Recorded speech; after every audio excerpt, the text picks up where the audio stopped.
Relaksasi sama splinting. Sebenarnya ini kan 2 materi yang berbeda ya, tapi memang sama-sama di ranah perio gitu. Jadi kita memang harus bahasnya jadi semacam terpisah lah untuk, 2 materi ini. Oke, langsung aja ya. Jadi kalau desensitisasi itu sebenarnya adalah bahannya. Jadi kalau misalnya kalian cari di buku atau jurnal luar, mereka akan selalu bilang desensitizing agent. Jadi nggak mungkin dia desensitisasi doang. Nah, desensitisasi ini kapan sih dipakai? Nah, itu pada keadaan hipersensitivitas dentin. Jadi ini tuh udah sepaket. Jadi kalau kita cerita tentang desensitizing agent, itu pasti kita akan cerita tentang hipersensitivitas dentin. Nah, dentin hypersensitivity itu apa? Dentin hypersensitivity itu sebenarnya secara sederhana itu tuh diartikan sebagai nyeri gigi akibat dentin yang terpapar sebenarnya. Jadi mostly itu kebanyakan terpaparnya itu karena resesi biasanya. Nah, tandanya seperti apa? Tandanya itu nyerinya itu tajam dan cepat. Jadi memang karena dentinnya itu sudah terbuka, jadi begitu ada rangsangan, dia akan melakukan respon yang sangat cepat gitu. Rangsangannya jenisnya apa? Apa aja? Tapi mostly biasanya orang yang hipersensitivitas dentin ini keluhannya akan lebih banyak pada saat makan dan minum yang dingin. Gitu. Oke, lanjut. Nah, etiologinya apa? Nah, ini sebenarnya bukan etiologi bukan itu. Ya, ini etiologi hipersensitivitas dentin, tapi etiologi ini juga enggak mutlak hanya menyebabkan hipersensitivitas dentin. Jadi, yang perlu kalian garis bawahi adalah kalian harus bisa membedakan kapan kita pakai desensitizing agent, kapan itu dilakukan penambalan karena ini kan ceritanya dentin tersingkap. Nah, kalau misalnya dia tidak ada kavitas, kalian bisa pakai desensitizing agent. Tapi begitu dia ada kavitas, tidak bisa lagi. Gitu. Jatuhnya itu sudah bukan pakai karies, ditutup dengan komposit. Biarpun ada juga yang penanganan hipersensitivitas dentin itu nanti ditutup dengan bahan resin, itu tetap bisa juga. Gitu. Tapi kalau memang kavitasnya sudah ada, mau kalian olesin pakai desensitizing agent berapa kali juga nggak akan hilang ngilunya. Jadi penyikatan gigi yang terlalu kuat. Nah, penyikatan gigi yang terlalu kuat ini kalian akan berpikir pasti langsung ke abrasi.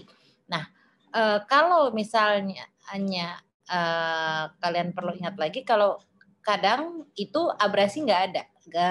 Maksudnya daerah dentinnya itu tidak terkikis, tapi gusinya turun atau resesi. Biasanya sih seperti itu. Kalau misalnya dia sudah bentuknya kavitas, itu adalah ditambal either pakai GIC atau RMGIC atau kalian mau coba pakai RK juga nggak apa-apa.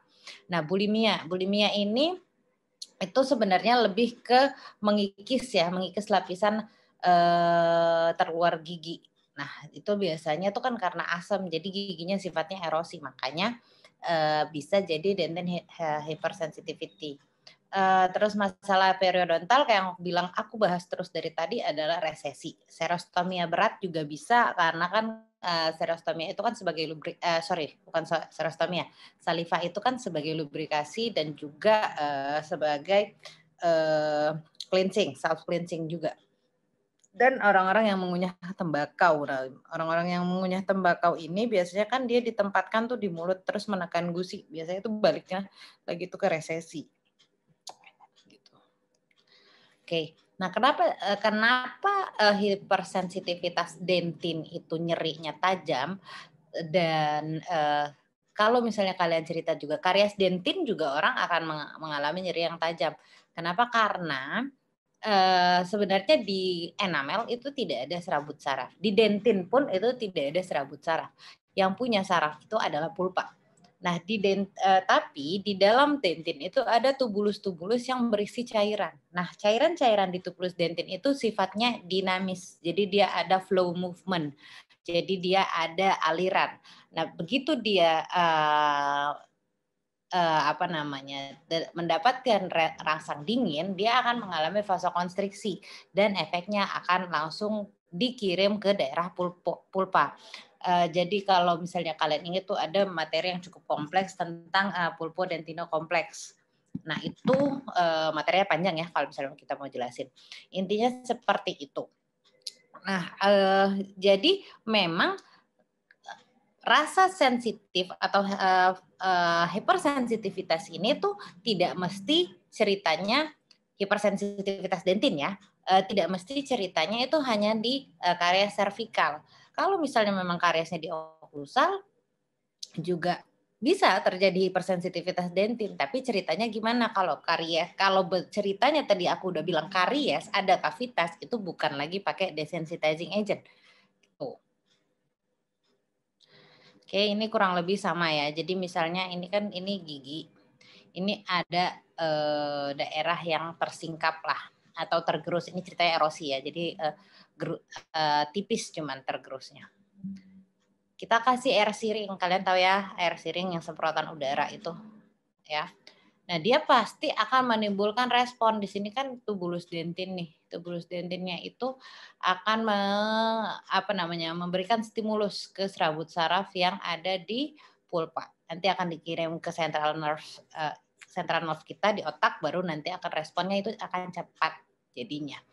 Oke, ini kurang lebih sama. Jadi ini dia resesi, jadi di daerah sini itu dentinnya terekspos, harusnya kan dia tertutup ya, rapat sama gingiva. Gitu. Jadi dia di daerah dentinal tubulusnya ini ada cairan dentinal. Itulah yang membawa impuls sarafnya itu ke daerah odontoblas.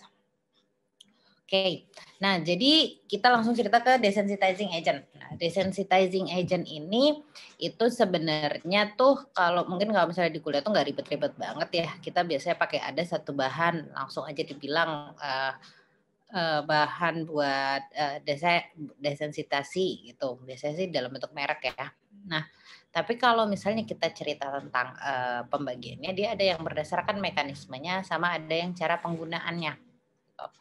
Nah, ini yang berdasarkan cara penggunaannya. Jadi ada yang dia sifatnya in office, ini mirip bleaching ya, tapi bukan. Ada yang di rumah. Sebenarnya, ini kebalik ya, maaf ya. Ini kebalik.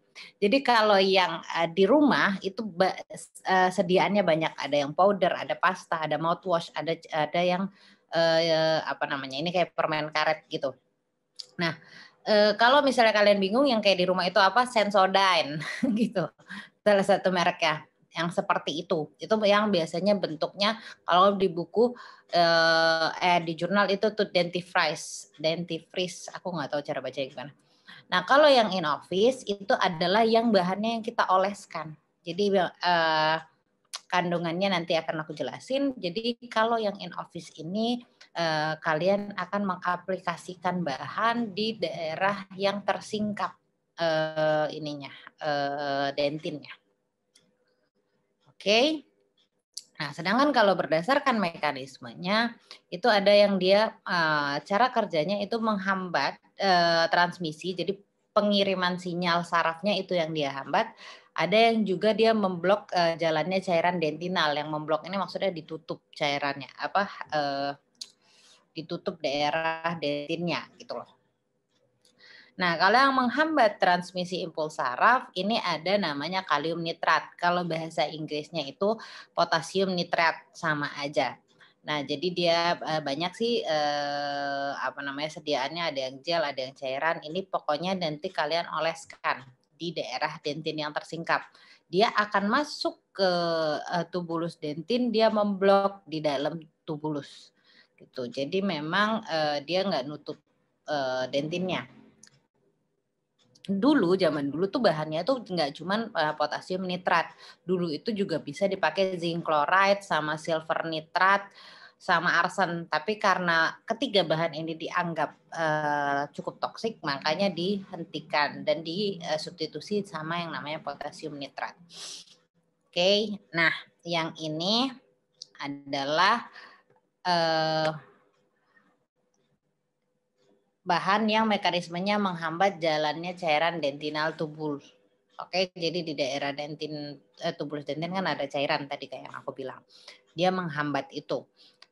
Nah, banyak bahannya, ini base-nya sebenarnya ada lagi, ada bioglass, ada macam-macam, tapi ini 4 yang, cukup sering disebut ya. Ada fluoride. Jadi fluoride ini karena dianggap, apa ya, dia kan bisa mensubstitusi si kristal enamel ya. Jadi dia dianggap tuh juga bisa berfungsi di dentin yang tersingkap. Jadi nanti sama sih kayak kalian olesin fluoride biasa, gitu. Sehingga dia menurunkan permeabilitas dentin. Jadi nanti dentinnya tuh kan harus awalnya permeable. Permeable tuh kayak apa ya? Kayak mudah menyerap gitu loh. Nah, jadi karena dioles sama si fluoride, di beberapa penelitian mereka bilang itu bisa menurunkan permeabilitas dari dentin sehingga nanti cairan dentinnya itu nggak gampang bergerak, maksudnya mengirimkan respon nyeri. Nah, terus ada oksalat. Nah, oksalat ini sama dia begitu dioleskan, dia akan membentuk atau melakukan presipitasi atau pengendapan si kalsium oksalat di tubulus. Jadi makanya tertutuplah si tubulusnya itu. Tapi ini oksalat ini biasanya tuh di beberapa jurnal bilang efeknya tidak akan lama. Sebenarnya tuh semua desensitizing agent ini tuh efeknya tuh akan berulang lagi sih, semua bahan, mau yang manapun. Terus ada yang CPP-ACP. CPP-ACP ini sekalian pasti udah sering banget dengar ya. Ini adalah bahan substitut untuk fluoride yang base-nya itu dari susu. Nah, ini sebenarnya sama sih kalau misalnya kita cerita seperti efek si fluoride tadi. Jadi dia tapi kalau kalau fluoride tadi dia melakukan kristalisasi, kalau si CPP-ACP ini dianggap dia memicu adanya remineralisasi. Jadi tadi yang dentinnya tersingkap diharapkan dia karena remin jadi dia tertutup. Terus adhesive resin, ini sebenarnya maksudnya ya resin biasa gitu. Jadi kalian kayak melakukan penambalan di daerah yang dentinnya tersingkap, tapi kalian tambalannya tipis gitu. Lanjut. Oke, nah ini kalau yang si potasium tadi. Jadi potasiumnya ini dia berdifusi atau terserap masuk ke dalam tubulus dentin. Nah, jadi dia ngeblok di dalamnya. Jadi dia benar-benar lubang-lubang tubulusnya ini ditutup sama si ion yang dibentuk oleh si potasium nitrat tadi gitu.